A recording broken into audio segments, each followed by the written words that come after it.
좀 전에도 말씀을 드린 것과 같이 마가복음 12장은 예수님께서 이 지상에서의 삶의 마지막 주간, 예수님께서 나귀를 타시고 예루살렘에 입성한 이후에 예루살렘에서 있었던 여러 일들을 기록해 주고 있습니다. 우리가 그 앞절에 있는 말씀을 보면은 헤롯 당원들이 예수님을 함정을 만들어 가지고 올무에 매어서 예수님을 혐의를 씌워서 잡기 위해서 예수님에게 그런 질문을 합니다. 우리가 가이사에게 세를 바치는 것이 옳으냐, 하나님에게 세를 바치는 것이 옳으냐. 저는 이 말씀을 읽을 때마다 우리 주님의 지혜는, 주님은 하나님의 아들이시기 때문에 이렇게 놀라운 함정 있는 그 질문에도 명확하게 하나도 흠을 잡을 수 없는 말씀을 주시는 주님. 참 우리도 이 세상에 살면서 주님 주시는 이런 지혜로 우리가 이 세상을 살면은 얼마나 참 하나님께 감사하겠는가. 그때 예수님께서 데나리온 하나 가져오라 해가지고 그 데나리온에 그 누구의 형상이 있느냐? 시저의 형상이 있다. 그러니까 시저한테 바칠 것은 시저한테 바치고 하나님께 바칠 것은 하나님께 바치라. 두 번째가 이제 또 나오는 말씀이 뭐냐면은 사두개인들이 부활이 없다고 생각하고 있는 이 사두개인들과 예수님과의 변론에 대한 말씀이 이렇게 기록이 되어 있습니다. 그리고 서기관 중에 한 명이 예수님에게 나와서 이런 질문을 하는 것입니다. 모든 계명 중에 첫째가 무엇입니까? 라고 질문을 하는 것입니다. 이 서기관이라고 하는 이 사람들은 율법을 전문적으로 공부하는 사람들입니다. 그래서 율법에 대한 해석, 그리고 또 율법에 대한 주석, 율법이 이런 뜻이다, 이런 주석을 쓰는 사람들이 바로 이 서기관들이 하는 일입니다. 그리고 또 이 서기관들에게 주어진 중요한 임무가 뭐냐면은 성경을 정확하게 복사해서 정확한 사본을 남겨두는 이 중요한 이 직책이 이 서기관들이 하는 일이다 하는 사실을 우리는 볼 수가 있습니다. 이렇게 율법을 많이 하고 연구하고 공부하는 이 서기관들이지만은 바로 바리새인들처럼 하나님의 말씀에 순종하기보다는 위선으로 외식하는 그러한 잘못을 행하고 있는 이 서기관들, 예수님께서 책망하신 사실들을 우리가 볼 수가 있습니다. 우리가 예수님 당시에 있었던 유대인들의 그 종파 가운데 특별히 성경에 나오는 두 종파가 있습니다. 하나는 바리새인 종파, 하나는 사두개인 종파입니다. 이 바리새인들은 중간 계층의 사람들이에요. 그래서 이 바리새인들은 그 부류는 율법을 철저히 지키고 율법을 따른 경건한 삶을 살아야 한다고 주장하는 사람들이 바로 이 바리새인들입니다. 율법 중심의 율법을 강조하고 철저히 율법을 지켜서 살아야 된다. 이러한 사람들이 바로 이 바리새인파입니다. 우리 역사적으로 조금 그런 일들이 있긴 하지만은, 그 다음에 이 사두개인들이라고 하는 이 분파는 어떤 사람들이냐 하면은 이 헬레니즘을 받아들여서 로마의 지배를 인정하고 아마 그 대가로 그들은 높은 지위 또 권력을 가지고 있었던 그러한 사람들이 바로 사두개인들입니다. 그래서 이 사두개인들은 주로 높은 지위에 있는 상류층에 있는 지위를 가지고 있었던 사람들이에요. 대제사장을 비롯해서 제사장 그리고 여러 공회원들 가운데서도 이 사람들이 있었고, 그래서 이 사두개인들은 상당히 세상과 타협을 잘하는 그러한 부류의 사람들이 이 사두개인들입니다. 이들은 오늘 12장에도 기록이 되어 있지만은 부활을 믿지 않습니다. 내세를 믿지 않아요. 그들은 모세 오경 토라를 그들은 인정하지만은 그들은 하나님에 대한 그러한 신앙이 정말 별로 없는, 아마 유대인 자손인들이니까 그냥 이렇게 종교적인 그런 가지고 있었지만은 너무나도 하나님에 대한 그러한 신앙이 없는 이런 무리가 바로 사두개인들입니다. 그들은 내세도 없다, 부활도 없다, 천사도 없다, 이렇게 생각하는 사람들. 이 사두개인들이 이 헬레니즘을 받아들였다고 하는 것은, 이건 우리가 생각할 때는 과연 유대인으로서 이러한 것을 할 수가 있느냐라고 생각하는 그런 상황입니다. 이 헬레니즘 문화라고 하는 것은 우상 문화거든요.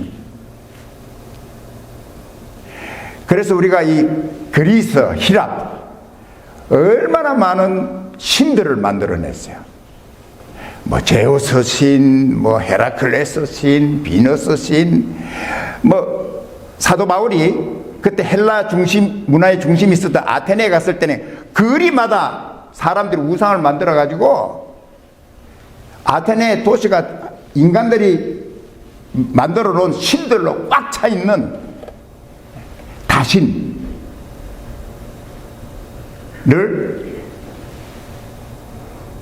믿고 있는, 믿는다고 그럴까 뭐지, 이런 문화가 이 헬라 문화입니다. 그래서 헬라 문화를 받아들인 로마에는 큰 신전을 만들어 놓고 그 신전 이름이 뭐냐면 만신전이에요. 만신전. 이 만신전이라는 것은 뭐냐면 이 세상의 모든 사람들이 믿는 신들을 다 여기서 섬기라. 그리고 그 가운데 하나도 예수님, 하나님도 그 만신 중에 하나다. 그래서 바로 유대인들이나 유대인들, 특별히 이제 바리새인, 그리고 그 후에 그리스도인들은 우리는 오직 유일한 하나님만 섬긴다. 그 만신전 안에는 시저도 신으로 들어가 있거든요. 그래서 우리는 오직 한 분 유일하신, 이 우주를 창조하신 한 분 유일하신 이스라엘 하나님만 섬긴다. 이렇게 해서 유대인들이 핍박을 받았고 많은 그리스도인들이 핍박을 받았던 그러한 역사적인 일들을 우리가 볼 수가 있습니다. 우리가 사복음서를 읽으면서 예수님과 개인적으로 이렇게 대면해서 대화를 나누었던 많은 사람들을 우리가 생각해 볼 수 있습니다. 그 가운데는 니고데모와 같은 밤에 예수님을 찾아와서 거듭남에 대해서 말씀을 나눴던 니고데모, 그리고 또 예수님에게 나와서 선생님이 내가 어떻게 하면 영생을 얻으리까, 영생에 대해서 질문을 하고 대화를 나눴던 부자요 청년이요 관원인 그 부자 청년, 그런 이 개인적인 그 주님과 대면했던 그러한 사람들을 우리가 생각해 볼 수 있습니다. 오늘 우리가 여기에 나타났던 이 서기관은 아마 예수님을 좀 시험하려고 하는 그런 의도도 있었던 것 같아요. 자기는 율법의 전문가요, 율법을 연구하는 그런 전문가인데 예수님이 얼마나 율법을 알고나 있나 라는 아마 생각으로 한번 시험해서 계명 중에 가장 큰 계명이 첫째 계명이 무엇입니까? 첫째 계명이 무엇입니까? 이렇게 예수님에게 질문을 했습니다.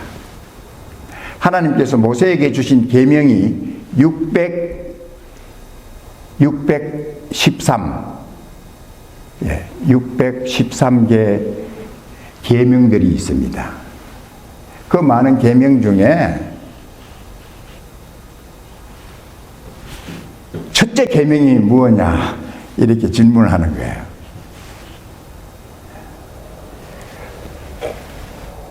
그때 예수님께서 그 질문에 대해서 신명기에 있는 말씀을 사용해서 그 서기관의 질문을 대답해 주셨습니다. 그 신명기에 기록된 말씀이 오늘 우리가 읽은 이 본문에 있는 말씀입니다. 우리가 예수께서 29절에 예수께서 대답하시되 첫째는 이것이니 이스라엘아 들으라 주 곧 우리 하나님은 유일한 주시라. 유일한 주님으로 계시는 유일하신 분. 그리고 그 하나님을 내 마음을 다하고 목숨을 다하고 뜻을 다하고 힘을 다하여 주 너의 하나님을 사랑하라 하신 것이고, 그것이요 둘째는 이것이니 내 이웃을 내 몸과 같이 사랑하라 하신 것이라. 이에서 더 큰 계명이 없느니라. 내 이웃을 네 몸과 사랑하라는 이 말씀은 레위기에 나오는 말씀을 예수님께서 사용을 하셨습니다. 저는 너는 마음을 다하고 뜻을 다하고 힘을 다하고 목숨 다해서 하나님 사랑하라. 저는 그 말씀을 많이 생각하고 묵상하는데, 어떤 삶이 내 마음을 다하고 뜻을 다하고 힘을 다하고 목숨 다해서 하나님을 사랑하는 삶인가, 하나님을 사랑하는 삶인가. 그래서 저는 지난 한 2주간 이 사랑이 무엇인가에 대해서 막 여러 군데를 다 찾아봤는데, 사랑이라는 그 정의, 사랑이라고 하는 그 정의를 무언가 하고 했는데 결론은 그거예요. 사랑은 존재하지만은 정의할 수 없는 것이 사랑이다. 이렇게 결론이. 사랑은 존재하는데 어떻게 말로 우리가 정의를 내릴 수가 없어, 이 사랑을.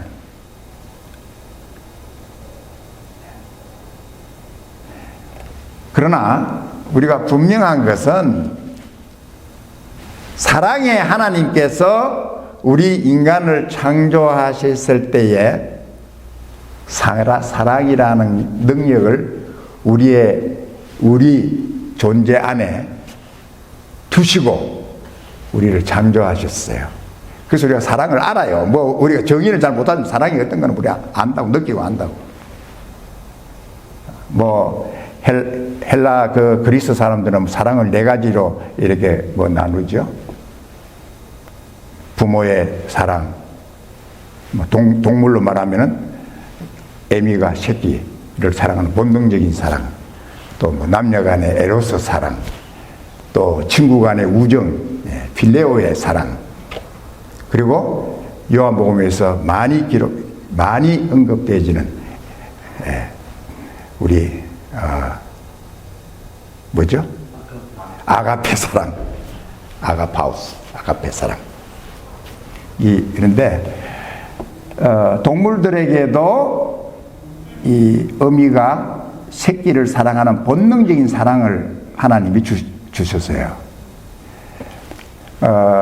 좀 오래된 얘기지만은 시카고에 큰 화재가 일어나가지고 뭐 얼마나 큰 화제인지 아마 역사상에 제일 큰 화제라고 말만 했는데, 소방관들이 이제는 다 이제 불을 대려 이제 불이 다 이제 진압을 하고, 이제 어느 창고가 타가지고 그 창고 안으로 이제 그 안에 들어갔는데, 암탉이 새카맣게 타가지고 재가 돼가지고 딱 이렇게 앉아 있는 거예요. 그래서 그 소방관이 자기 이제 그 봐가지고 그 새까맣게 탄 재니까 탁 찼더니 그 안에서 뺑아리들이 8마리가 따라다닥 나오는 거예요. 이 닭이, 이 동물도 자기 새끼 보호하기 위해서 자기는 타 죽으면서 거기 그렇게 새끼들을 보호하는 거야. 이걸 우리가 어떻게 말로 뭐 표현할 수 있어요? 하나님이 주셨으니까 그렇게 하는 거예요. 그렇게 하는 거예요. 하나님을 사랑한다. 마음을 다해 사랑하고 내 마음과 뜻과 정성과, 예. 그래서 나는 이 하나님을 사랑한다는 이 말을 우리가 어떻게 뭐 꼭 이해해 줄 필요는 없지만은, 우리가 어떻게 뭐 조금이나마 이해할 수 있는가. 그렇게 생각하다가, 아브라함이 생각이 났어요. 아브라함은 정말 하나님을 사랑하는 사람이었어요. 그리고 아브라함은 그의 삶을 통해서 하나님을 어떻게 사랑했는가를 보여주는 하나의 이그젬플, 본보기로 하나님께서 우리에게 말씀을 주시지 않았나. 아브라함은 하나님을 가장 경외하면서 하나님에 대한 애착, 애정, 그리고 하나님의 말씀에 기쁘게 순종했던 그 아브라함의 삶이 바로 이것이 하나님을 사랑하는 거다. 이렇게 하는 것이 하나님을 사랑하는 거다. 아브라함은 하나님께서 너가 살고 있는 메소포타미아를 떠나서 내가 네게 지시할 땅으로 가라고 하나님께서 아브라함에게 말씀하실 때, 아브라함은 갈 바를 어디로 가야 될지 하나님께서 어떤 지점도 얘기도 안 하시고 내가 네게 가라고 하는, 인도할 그곳으로 가라. 그래서 그냥 이삿짐 뿌려서 그냥 떠난 거예요. 하나님께서 아브라함의 발걸음을, 그는 어디로 가야 될지는 몰랐지만은 그에게 말씀하신 하나님을 믿고 하나님의 그 말씀에 순종해서 갔던, 그러한 아브라함의 모습이 이것이 하나님을 사랑하는 것이구나. 아브라함이 이제 이삭을 얻고 난 후에 뭐 100세에 얻은 아들이니까 얼마나 귀하겠어요. 그래서 이삭을 낳고 난 이후에는 하나님에 대한 사랑이 조금 이렇게 식어진 것 같아. 그 다음부터는 하나님에 대한 말이 없어. 어느 날 하나님께서 네 이삭을 제물로 바치라. 번제로 바치라. 그런데 그때도 아브라함은 조금도 주저하지 않고 하나님께서 가라고 한 모리아 산에 이삭을 데리고 이삭을 번제로 드리기 위해서 갔던 그 아브라함의 순종, 이것이 정말 그 아브라함의 하나님에 대한 모든 걸 사랑한 거 아니냐. 모든 거, 목숨까지도, 내 자식까지, 차라리 자식보다도 내 목숨 내려가는 게 더 쉬운데 그 자식까지도 다 하나님 앞에, 하나님, 여기 있는 말씀대로 마음을 다하고, 이 마음이라는 그 마음은 우리의 그 인격을 의미하는 거죠. 우리 인격, 그 인격 안에는 뭐가 있습니까? 지식도 가질 수 있고, 감정도 있고, 의지도, 예, 인격이라는 바로, 예, 이 우리의 이 모든 인격을 다하고 목숨을 다하고 뜻, 우리의 의지, 이 의지로 하나님 우리는 사랑해야 되는 이 의지, 그리고 우리가 가지고 있는 strength, 힘, 우리의 에너지가 있다면은 우리가 가진 이 모든 에너지를 다 하나님 사랑하는데 하나님에게 포커스를 맞추고 살아라 이거예요. 살아라.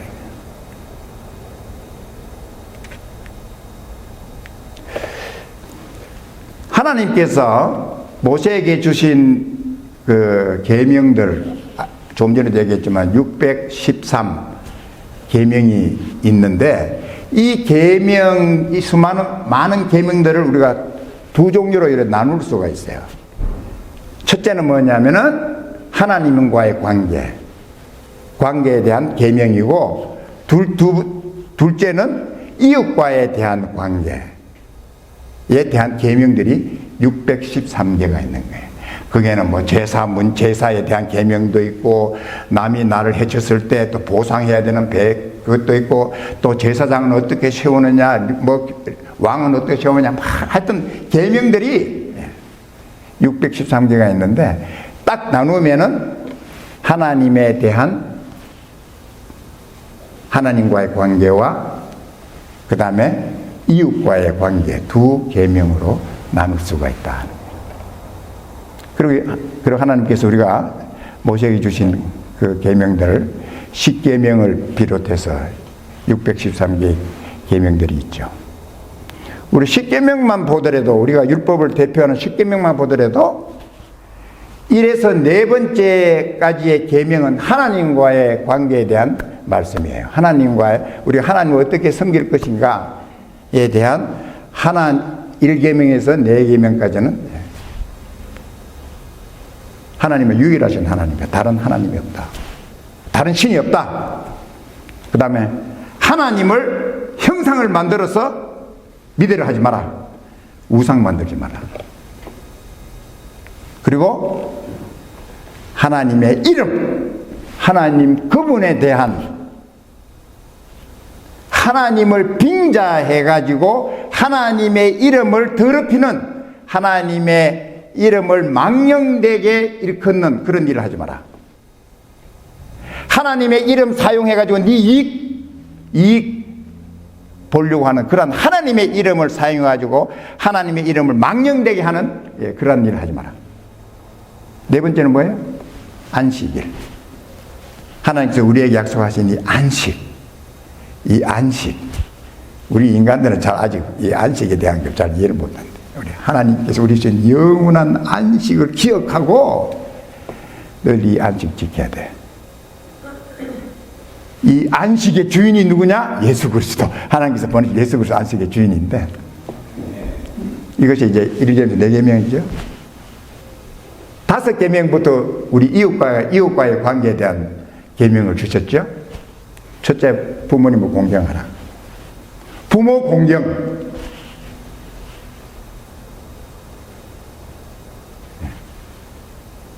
정말 부모님을 귀하게 정말 존경하고 높이 주고 공경하는 그것이 우리 이웃관계에서 첫 번째.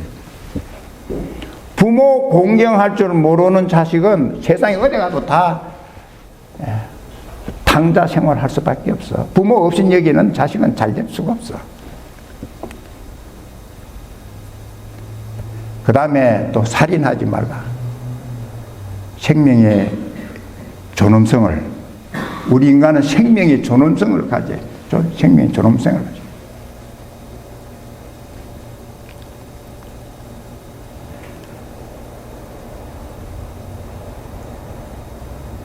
시카고의 그 갱단에 아주 유명한 갱단, 그 갱 단원한테 누가 물었어요. 뭐 20몇 명을 뭐 자기가 죽였나? 그런 갱단 멤버가 있었는데, 그 갱단 멤버한테 누가 물었어요. 너 내 돈 얼마 주면 너 다른 사람 죽일 수 있냐? 그러니까 싱긋이 웃더니 200불만 주면 사람 죽일 수 있대. 난 자기한테 200불. 이렇게 생명이 귀할지는 모르는 거야. 그래, 내가 죽일게. 200불 줘. 내가 죽일게. 이런 식이야. 그러다 나중에 깽단이 잡혀가지고 사형을 당하는데, 자기 한 10m 사형 털, 10m 밖에 안 되는, 거까지 가는데 몇 시간이 걸냐면 3시간, 4시간이 걸렸대. 안 죽으려고, 이놈은 안 죽으려고 막. 지는 단산이 막 죽여놓고, 자기는 안 죽으려고. 한 10m 되는 거리를 몇 시간을 막 안 죽으려고 버티는 거야. 뭐 이런 인간들이, 뭐 이런 인간들도 있다, 이 말이야. 하나님께서 생명에 살인하지 말라, 또 간음하지 말라, 도둑질하지 말라, 또 이웃에 대해서 거짓 증거, 거짓말로 그냥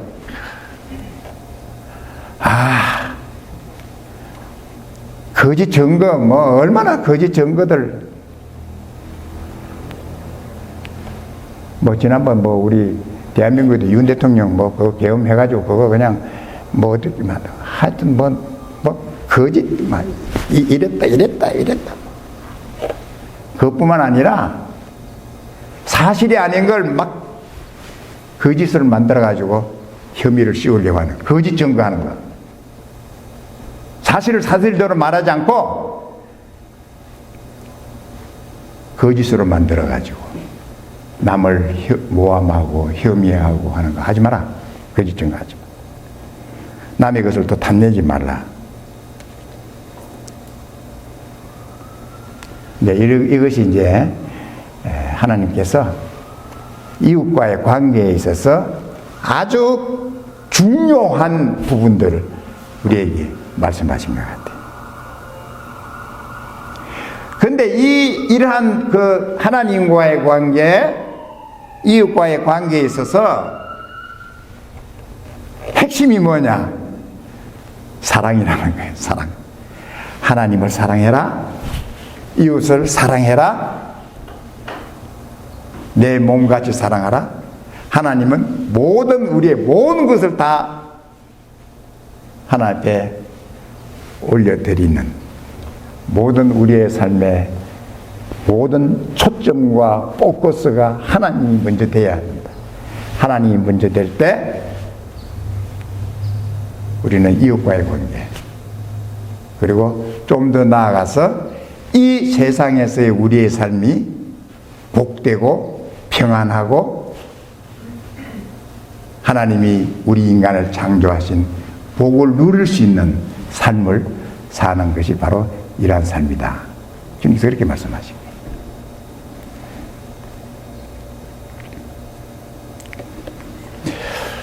우리가 그 이웃에 대한 사랑을 어떻게 하면 참 우리가 이웃에 대한 사랑을 잘할 수 있을까?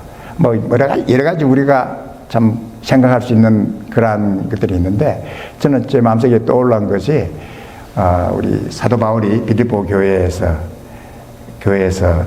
이제 서로 다투고 서로 막 시기하고 경쟁하고 헐뜯고 하는 그러한 문제 가운데서 사도 바울이 빌립보서 2장에서 말씀하셨죠. 겸손함으로 다른 사람을 나보다 낮게 여기는 마음을 가져라. 겸손함으로. 그래서 우리가 다른 사람, 아무리 우리 눈으로 볼 때에 좀 누추하게 보이고 뭐 못 배운 것처럼 보이고 뭐 하더라도 겸손한 마음으로 나보다 낮게 여기라. 좀 더 나아가서 하나님께서 너를 귀하게 여기시고 너를 사랑하신 것처럼 하나님이 너를 정말 귀한 존재로 하나님께서 하나님의 아들을 세상에 보내서 너를 구원한 것처럼 그 이웃도 하나님이 그렇게 귀하게 여기고 예수 그리스도를 그를 위해서 십자가에 주셨던 그 귀한 존재라는 걸 알아라. 그래서 하나님이 저렇게 귀한 존재구나. 내 옆에 있는 사람이 그렇게 귀한 존재구나. 귀한 사람이구나. 그래서 나보다 남을 낮게 여기라. 그래서 우리 어떤 사람은 그래요. 예. 사랑의 반대는 자아중심이라고 그랬어요. 사랑은 하나님에 대한, 이웃에 대한 사랑인데, 이 사랑을 못하는 사람은 전부 자기 중심이야. 내가 뭐든지 내 중심으로 다 그냥 나 요게 꽉 묶여 있으니까 다른 사람이 보이지도 않고 하나님도 보이지도 않고 사랑도 뭐 할 수도 없고 그렇게 되는 거야.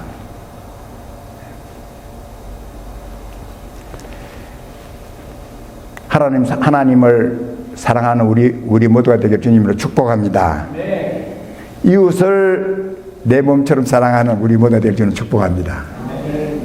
그런데 사실 이웃을 내 몸처럼 사랑할 수가 없어요. 어떻게 내처럼 내 몸처럼 사랑해요? 네. 그래서 우리는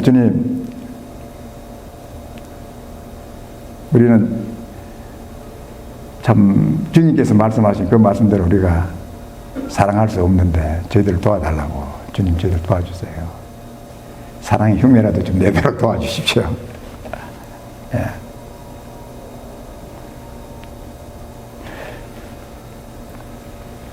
시간이 조금 됐는데, 예. 베드로가 예수님께서 부활하신 후 베드로에게 이제 디베라 바다에서 베드로에게 질문해 줘요. 요한의 아들 시몬아, 네가 나를 사랑하느냐? 세 번이나 베드로가 예수님 부인했어요. 그때 베드로가 뭐라고 대답했냐면은, 주여, 내가 주를 사랑하는지 주께서 아시나이다 그랬어요. 우리가 그 말 들으면 이 베드로가 주님 사랑하는구나 이렇게 생각할 수 있는데, 그 말의 의미는 주님, 내가 주님에 대한 사랑이 어떤가를 알지 않습니까? 주님, 내 사랑이라고 하는 거는 주님을 세 번이나 부인할 수 밖에 없는 상황에 따라서 이렇게 변하고 이렇게 변하고 이렇게 변하고, 때로는 주님을 부인할 수밖에 없는 그 사랑입니다. 주님, 나한테 사랑이라고 저한테 질문하십니까? 근데 주님이 나를 사랑하느냐고 질문하십니까? 내 사랑 알잖아요. 그런 사랑이에요. 상황이 변하면은 헷가닥 변하고, 좋을 때는 사랑하는 척하고. 근데 참 주님께서 제가 사랑하는 게 없습니다라는 베드로에게 내 양을 먹이라, 내 양을 치라. 주님 양을 먹이시죠. 여러분, 우리가 하나 알아야 되는 거는, 나는 사랑이 없다는 거 알아야 돼. 나는 하나님을 사랑할 게 잘 못해. 나는 이웃을 사랑을 잘 못해. 이걸 알아야 돼요. 그거 알 때 하나님이 도와주세요. 자기가 제일 사랑하는 것처럼 나는 사랑해. 근데 우리 인간은 얼마나 연약하냐 하면은, 베드로는 우리보다 더 강하고 아주 그냥 의지도 강한 이런 사람인데, 상황이 그냥 계집 종한테 그냥 너도 예수하고 같이 있네? 난 모른다. 누가 협박을 해서 지나가다가 한 말 툭 터친 그 말에 그냥 깜짝 놀래가지고, 나 예수 모른다고. 이런 존재들이에요, 우리가. 베드로가 그 정도였다면 우리는 더 말할 것도 없지. 그리고 우리는 항상 주님